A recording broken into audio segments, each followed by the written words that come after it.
अस्सलामुअलैकुम वरहमतुल्लाहि व बरकातुहू।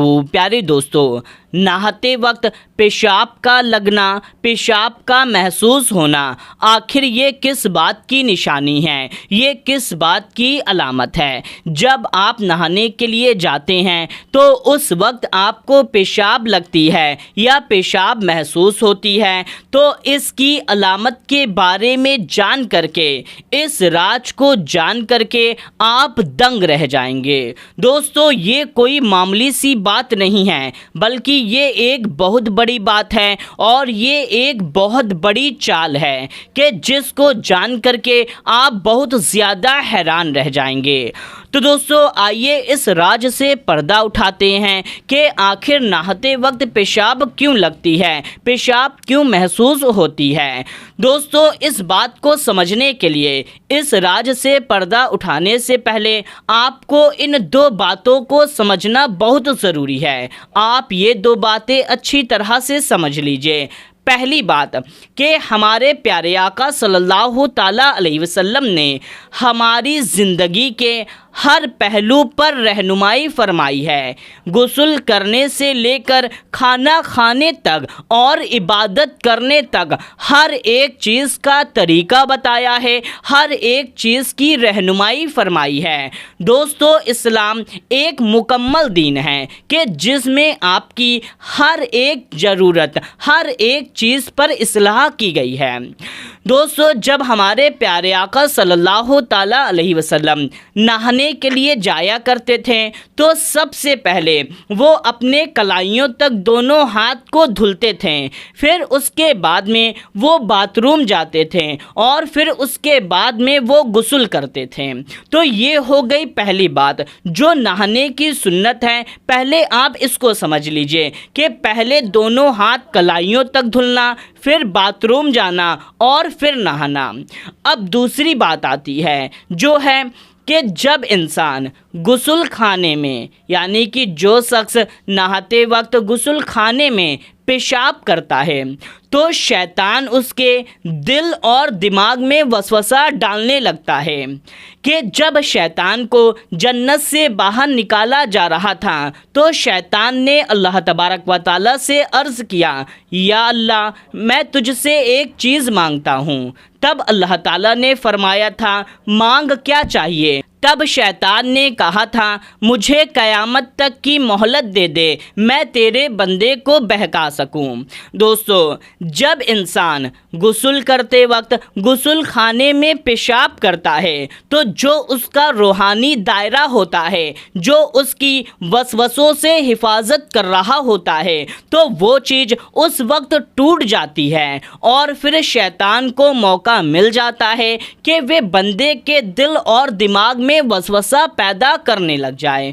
अब आप सोचेंगे, वसवसा आखिर है क्या, कैसे आता है, कैसे होता है? ये तो मामूली सी बात है, लेकिन खबरदार, इसे मामूली हरगिज़ ना समझें। जब आपने गुस्ल खाने में पेशाब किया तो आपका जो रूहानी दायरा था, जो आपकी हिफाजत कर रहा था, अब वो टूट चुका है। अब शैतान आपके दिल और दिमाग में वसवसा पैदा करने लग जाएगा। वसवसा इस तरीके से जैसे कि कहेगा, क्या सच में अल्लाह मौजूद है? क्या सच में अल्लाह है? क्या रसूल अल्लाह सच में आए थे? या तरह तरह की बातें, जैसे कि जंगे बद्र, जंगे सिफ़ीन या जंगे उहद सच में हुई थी, क्या ये बातें सच है, झूठ हैं? जो पहलू, यानी कि जो चीज़ आप ज़्यादा कंफ्यूज होंगे या जिस पर आप थोड़ा कमज़ोर होंगे, शैतान उसी पर वार करेगा और इस तरीके से आपके दिल और दिमाग में वसवसा डालेगा, इस कदर वसवसे डालेगा कि आप खुद परेशान हो जाएंगे। अब आप उसके सवाल का जवाब ढूंढने निकल जाएंगे, लेकिन फिर शैतान यहाँ पे वसवसा आपको डालेगा और रोकेगा कि किताबों से या उलमा इकराम से इसका जवाब हासिल मत करो, बल्कि खुद से हासिल करो। अब खुद से आपको हासिल करने के लिए वो खुद ही रास्ता बताएगा कि आप उसके बताए हुए रास्ते से उस सवाल का जवाब जानें। तो आप क्या करेंगे? पहले तो लोग गूगल पे सर्च करते थे, जो भी उनको सवाल था, जो भी वसवसा था, उसका जवाब गूगल पे ढूंढने लग जाते थे। लेकिन अब लोग क्या करते हैं, जो शैतान उन्हें रास्ता दिखाता है कि अब तुम एआई से सर्च करो।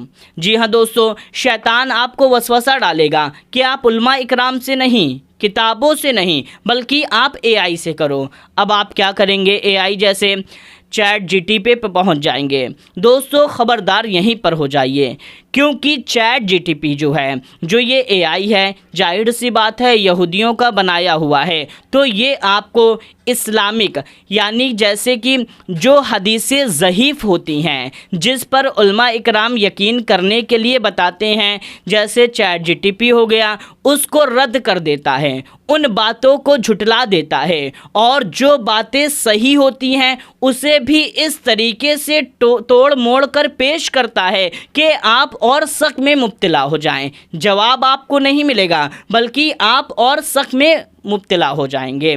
दोस्तों यहाँ पर कहने का मतलब ये है कि चैट जीटीपी या कोई भी एआई है, उससे दीनी मसले मसाइल मत पूछे, इस्तेमाल कीजिए, यूज़ कीजिए, क्योंकि आजकल इसी का ट्रेंड चल गया है, इसी का ज़माना है, और आने वाले ज़माने में भी इसी का चलन ज़्यादा रहेगा। तो इस्तेमाल कीजिए, लेकिन अपनी स्किल को डेवलप करने के लिए, अपनी जो दुनियावी नॉलेज है उनको बढ़ाने के लिए उसका आप पूरा इस्तेमाल कीजिए। मना मैं नहीं कर रहा, लेकिन जो इस्लामी मालूमात होती है उस पर आप उसको सर्च मत कीजिए, क्योंकि आपको अधूरी या गलत इन्फॉर्मेशन ही मिलेगी। तो बेहतर यही है कि आप उलमा इकराम से ही राब्ता किया करें।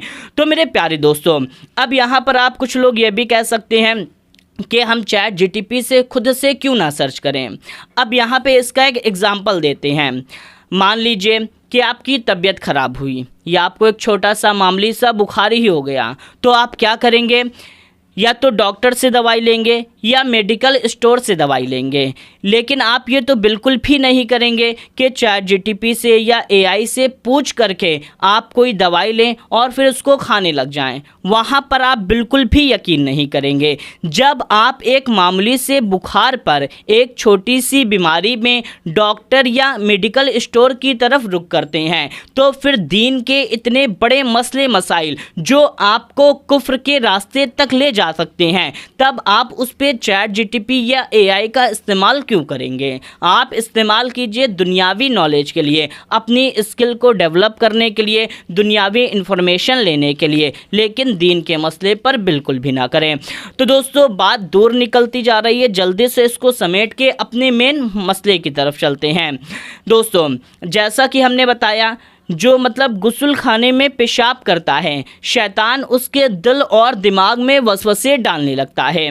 तो अब जब आप नहाने के लिए जाते हैं, जैसे ही अपने बदन पर पानी डालते हैं, फ़ौरन शैतान आपको मतलब बहकाता है, ऐसा फील कराता है कि आपको पेशाब लगी है, बहुत तेज़ी से पेशाब लगी है, ज़ोर से कि जल्दी से पेशाब करो। ये शैतान की सिर्फ़ और सिर्फ एक चाल होती है, ताकि आप गुस्ल खाने में उस वक्त पेशाब कर दें और आपका रूहानी दायरा टूट जाए, फिर वो आपको अच्छी तरह से बहका सके, आपके दिल और दिमाग में वसवसे डाले और आप पर कब्जा करके आपको कुफ्र के रास्ते तक ले जाए। तो दोस्तों खबरदार हो जाइए, गुस्ल खाने में बिल्कुल भी पेशाब नहीं करना चाहिए, क्योंकि जैसे ही आप पेशाब करेंगे आपका रूहानी दायरा टूट जाएगा और शैतान आपको बहकाने लग जाएगा, आपके दिल और दिमाग में वसवसे डालने लग जाएगा। इससे बचने का सबसे पहला तरीका तो यही है कि आप सुन्नत के मुताबिक गुस्ल किया करें। जी हाँ दोस्तों, अगर आप सुन्नत के मुताबिक गुस्ल करते हैं तो फिर शैतान आपको बहका नहीं पाएगा, और जो पेशाब महसूस होने लगता है कि पेशाब लग गई है, ऐसा नहीं होगा। ये पहली चीज़ है। दूसरी चीज़ है कि आप गुस्ल करने से पहले दुआ ज़रूर पढ़ा करें। जी हाँ दोस्तों, जब आप गुस्ल करने जाएँ तो दुआ पढ़ करके जाया करें। अगर आपको दुआ याद नहीं, दुआ मालूम नहीं, तो आप बिस्मिल्लाह शरीफ ही पढ़ लिया करें, बिस्मिल्लाहिर्रहमानिर्रहीम। इस तरीके से बिस्मिल्लाह शरीफ पढ़ करके ही अगर आप गुस्ल करेंगे तो आपको ऐसा फील नहीं होगा। तो मेरे प्यारे दोस्तों, ये सब शैतान की इतनी बड़ी चाल है कि वो आपको वसवसे में मुब्तला करके आपका ईमान छीन सके। तो अपने ईमान की हिफाजत करें और इस वीडियो को जितना ज़्यादा हो सके उतना ज़्यादा और भी लोगों तक शेयर करें। जी हाँ दोस्तों, इस वीडियो को ज़्यादा से ज़्यादा लोगों तक शेयर करें। अगर आपको ये वीडियो जर्रा बराबर भी पसंद आई है या आपको कुछ सीखने को मिला है तो इसे एक लाइक ज़रूर करें और चैनल को ज़रूर से सब्सक्राइब कर लें। हम आपके लिए आपकी ज़रूरत की ही वीडियो लाते रहते हैं। तो दोस्तों, मिलते हैं, तब तक के लिए अस्सलामु अलैकुम, अल्लाह हाफिज़।